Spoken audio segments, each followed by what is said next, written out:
ಮಾವಿನ ಗೊಜ್ಜು ಮಾಡಲು ಬೇಕಾದ ಸಾಮಗ್ರಿಗಳು: ಚಿಕ್ಕ ಮಾವಿನಕಾಯಿ, ಕಲ್ಲುಪ್ಪು, ಬೆಲ್ಲ, ರಸಂ ಪೌಡರ್, ತೆಂಗಿನ ತುರಿ, ಕರಿಬೇವಿನೆಲೆ.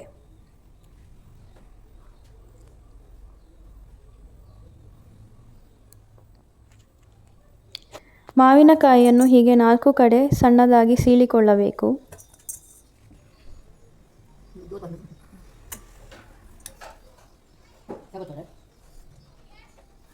ಸ್ಟವ್ ಹಚ್ಚಿ ಕುಕ್ಕರಿಗೆ ಈ ಸೀಳಿದ ಮಾವಿನಕಾಯಿಗಳನ್ನು ಹಾಕಿ ಸ್ವಲ್ಪ ನೀರು ಹಾಕಿಕೊಳ್ಳಬೇಕು.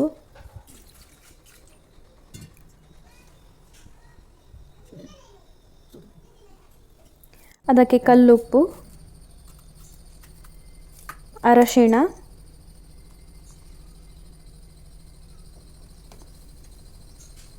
ಹಾಗೂ ಬೆಲ್ಲ ತುಂಡನ್ನು ಹಾಕಿ ಕುಕ್ಕರ್ ಮುಚ್ಚಿ ಬೇಯಿಸಿಕೊಳ್ಳಬೇಕು. ಒಂದು ಕಡೆ ಮಿಕ್ಸರ್ ಜಾರಿಗೆ ತೆಂಗಿನ ತುರಿ, ರಸಂ ಪೌಡರ್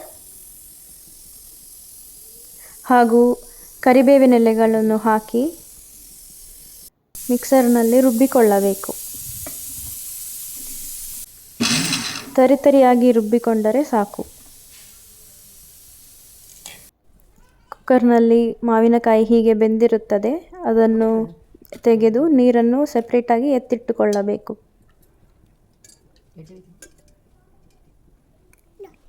ಒಂದು ಬಾಣಲೆಗೆ ಎಣ್ಣೆಯನ್ನು ಹಾಕಿ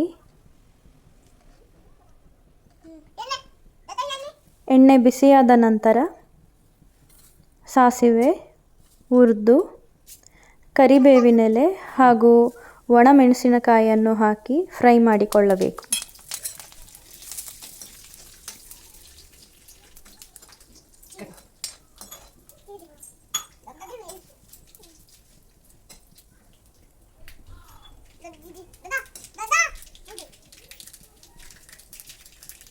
ಇವರು ನನ್ನ ದೊಡ್ಡ.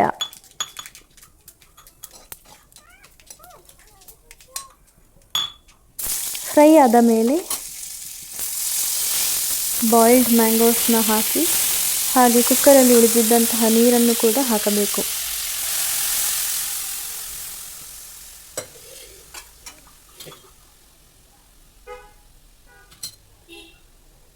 ಮಿಕ್ಸರಿನಲ್ಲಿ ಗ್ರೈಂಡ್ ಮಾಡಿಕೊಂಡಂಥ ಮಿಶ್ರಣವನ್ನು ಕೂಡ ಹಾಕಬೇಕು.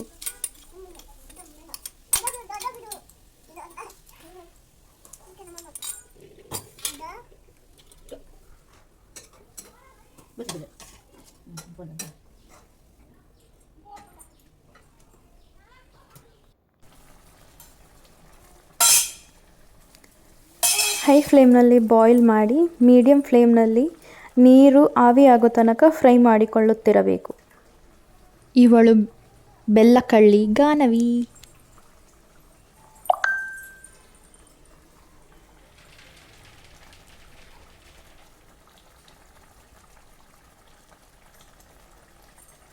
ನೀರು ಆವಿಯಾದ ಮೇಲೆ ಗೊಜ್ಜು ಈ ರೀತಿ ಆಗಿರುತ್ತದೆ.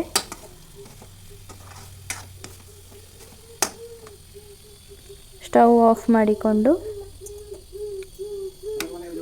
ಗೊಜ್ಜನ್ನು ತಟ್ಟೆಗೆ ಹಾಕಿ ಅನ್ನದ ಜೊತೆ ತಿನ್ನಲಿಕ್ಕೆ ತುಂಬ ರುಚಿಕರವಾಗಿರುತ್ತದೆ. ಮಾವಿನ ಗೊಜ್ಜು ಸವಿಯಲು ಸಿದ್ಧವಾಗಿದೆ. ಧನ್ಯವಾದಗಳು.